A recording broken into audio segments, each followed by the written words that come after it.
Let's begin with a simple question. What is the purpose of all of this overthinking? Why do we engage in it? For most of us, overthinking starts as a way to gain control. We think and think, believing that by doing so, we can somehow solve the problem at hand or shield ourselves from uncertainty. We're convinced that thinking will give us clarity and certainty. But the truth is often the opposite. Overthinking doesn't lead to peace. It leads to confusion and paralysis. So, if you find yourself in that familiar spiral, trapped in your thoughts, this moment is for you. But let me make something clear from the start. This isn't some comforting lullaby, and it's not a cozy talk to soothe you into a false reassurance. This is about confronting the fact that the constant churning of thoughts, this obsessive need to analyze and solve everything, isn't going to give you what you're seeking. The more you engage with it, the further away you drift from the peace and clarity you're looking for. In fact, it's only when you let go of this need to think your way through everything that the real liberation begins. So, why do we overthink? At its core, overthinking comes from the belief that we can control life, control the outcome, control the future. We imagine that if we just think hard enough, we can predict every possibility, avoid every mistake, and prepare ourselves for whatever might come our way.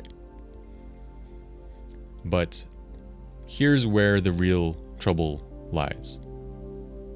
Control is an illusion. Life, in its essence, is far too unpredictable, vast, and chaotic to be tamed by the limited capacity of our thoughts. The more we try to control it through thinking, the more entangled we become. Think about it. All those scenarios you've played over and over in your mind, all the rehearsing of conversations, the planning, the analyzing, how often has it actually led to a better outcome? Or has it just deepened your anxiety, leaving you more confused and restless?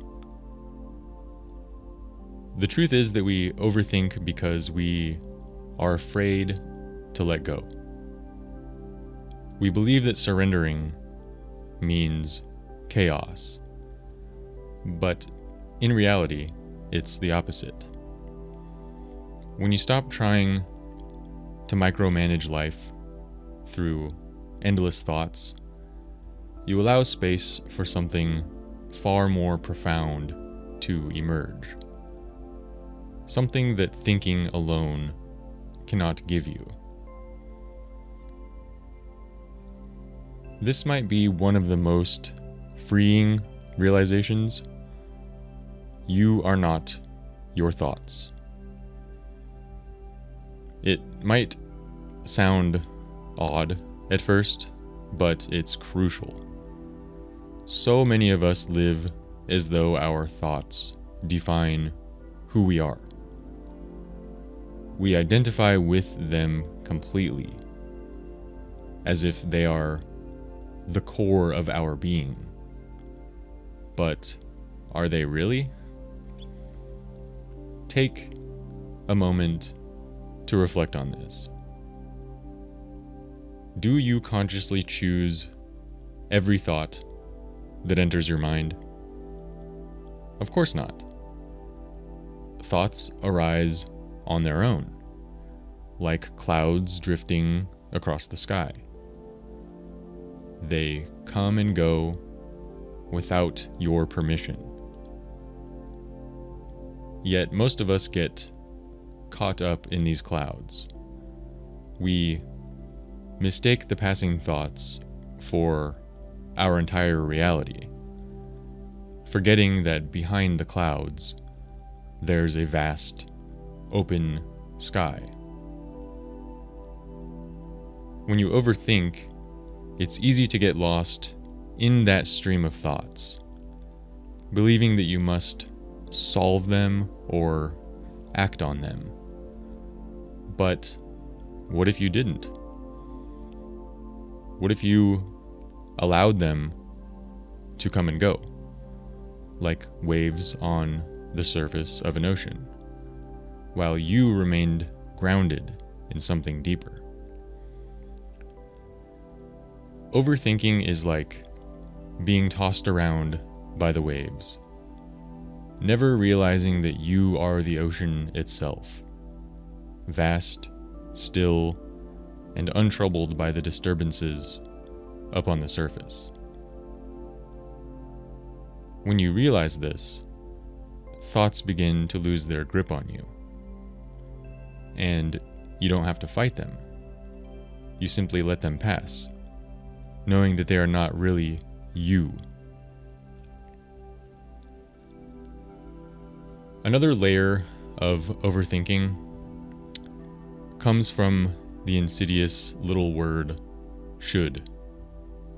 I should be doing better. I should have figured this out by now. I should be happier, more successful, more focused. These shoulds are like invisible chains that bind us to endless dissatisfaction. They come from a story that we've been told, that life is supposed to follow a certain path, that there is a formula for success, happiness, or fulfillment. And when life inevitably fails to match up to that ideal, we spiral into overthinking, trying to figure out where we went wrong or how we can fix it. But here's the thing. Life doesn't care about your shoulds. It doesn't follow your script. It unfolds on its own terms. And the more you resist that, the more you suffer. What if you let go of those shoulds? What if you stopped expecting life to be anything other than what it is right now? You might find that without the weight of those expectations, there's a freedom you didn't realize was possible. Instead of fighting against the current of life, you begin to flow with it, letting go of the idea that it should be different than it is. And here's the heart of it. Overthinking pulls you out of the present moment. It drags you into the past or pushes you into the future. But the present, the only moment that truly exists, is where life is happening. As you listen to this, where is your mind? Are you replaying something that happened earlier today? Or are you worrying about what might happen tomorrow? But notice this. In the present moment, everything is okay. Right now, you are here, breathing, alive. The fears and anxieties that are swirling in your mind don't exist in this moment. They only exist in your thoughts about the past or the future. The present is the only place where peace exists. Overthinking is like trying to escape this moment, as though peace lies somewhere else, just beyond the next thought. But it doesn't. It's here, now. When you catch yourself lost in overthinking, bring your attention back to the present. What are you experiencing right now, in this moment? Not what's in your head, what's real. Can you feel your breath? Can you hear the sounds around you? Can you feel your feet on the ground? These simple acts of awareness have the power to pull you out of the mental noise and anchor you in the present, where overthinking dissolves. Because here, in the present, there's nothing to solve. There's just life, unfolding as it is. So, what can you do when the spiral of thoughts feels overwhelming? First, stop fighting it. The more you resist your thoughts, the more they seem to intensify. Instead, recognize them for what they are, just thoughts. They're not facts, they're not commands, they're fleeting mental events. And when you see them as such, they begin to lose their grip. Second, come back to your body. Overthinking pulls you into your mind and away from your body. But your body is always in the present. Feel the ground beneath your feet. Take a deep breath. Notice the sensations in your hands. These small acts of presence bring you out of the overthinking loop and ground you in the here and now. And lastly, let go of the need for answers. Not every thought needs to be resolved. Not every problem needs to be fixed. Sometimes the most powerful thing you can do is let go of the search for solutions and allow things to be as they are.